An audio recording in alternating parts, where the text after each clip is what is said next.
You know that old story we've all heard about our brains, right? The left side is for logic, the right side is for art, a nice, neat little package.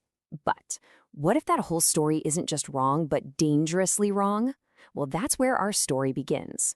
I mean, really think about this. What if, for the last few centuries, one half of your brain has been quietly, well, staging a coup, seizing control, silencing the other half? And no, this isn't some sci-fi plot. It's a pretty radical idea that, honestly, it might just explain everything about our modern world. So there's this psychiatrist and philosopher, Iain McGilchrist, who spent 20 years, literally 2 decades, digging into this. And his conclusion is pretty wild. He says that all of our biggest problems, the loneliness epidemic, the climate crisis, you name it, they aren't actually separate issues.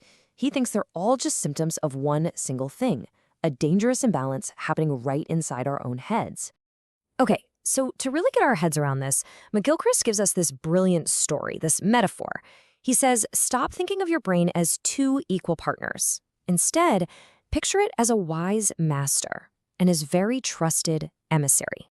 And the difference between these two it's just night and day. The master, that's your right brain, is like the artist or the philosopher. It gets the whole picture, it understands context, humor, irony, it feels things, it experiences the world. Now the emissary, that's your left brain, think of it as the mechanic.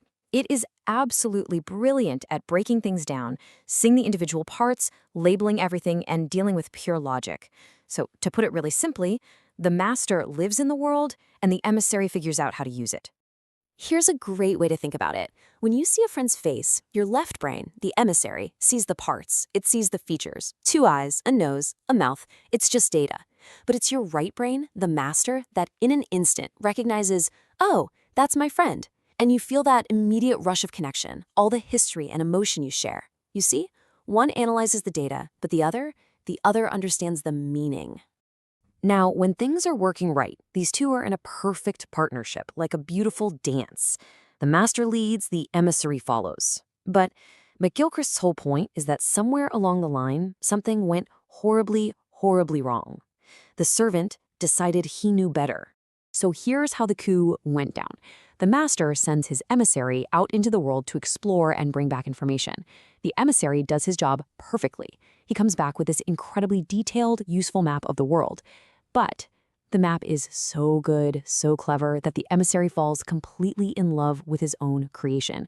He gets so obsessed with the map that he forgets he's just the messenger. He starts to think the map is the world. And then he declares himself the new master. And the implication of this story, it is absolutely staggering. McGilchrist's argument is that our entire Western civilization has fallen under the rule of this emissary. We're all living in what he calls a palace of mirrors. We're just staring at our own simplified models, our theories, our data, and we're convinced that we're looking at the real world. We've totally lost touch with the real thing. Think about it like this. A doctor who only looks at the medical reports, the charts, the numbers, they're looking at the map.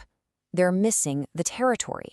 And the territory is the actual patient sitting in front of them with all their fear, their unique story, their whole life. That's a perfect example of the emissary taking over. So, what does it actually look like to live in a world ruled by the emissary? What happens when this quiet little coup inside our heads plays out on a massive global scale? Well, it looks an awful lot like the world we see around us, doesn't it? Nature isn't a living, breathing thing anymore. It's just a pile of resources to be used up. Our mental health is in crisis because we're so disconnected from each other, from the natural world, even from ourselves. The deeper meaning of life gets lost. And everything is judged by how useful or efficient it is. And the result? This deep, pervasive sense of loneliness. This quote just nails it, right?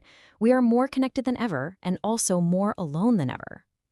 Think about social media. The emissary, our left brain, sees you have 500 friends and goes, great, success. It's just a number. But the master, your right brain, feels the emptiness. It knows those aren't the deep, real, messy human connections we actually need to survive. We're living in a paradox, totally connected, but completely alone. Okay, so this all sounds pretty bleak, I know, but here's the good news. McGilchrist doesn't just leave us there. He believes there is a way to fix this. And it's not about destroying the emissary, not at all.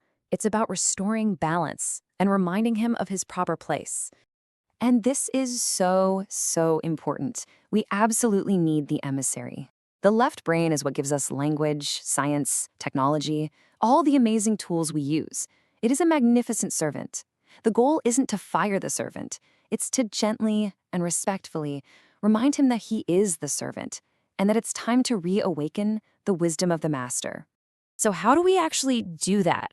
Well, it's about intentionally choosing activities that speak the master's language. And these aren't just hobbies, okay? McGilchrist thinks of them as literal medicine for our imbalanced culture. Things like creating or listening to art and music, poetry, just being out in nature, meditation or spirituality, and of course, fostering those deep, genuine relationships. These things directly feed the master and start to bring that balance back.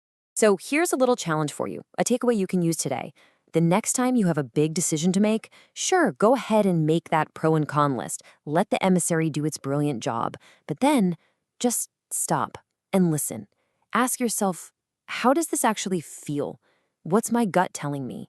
Give the master a voice, because ultimately,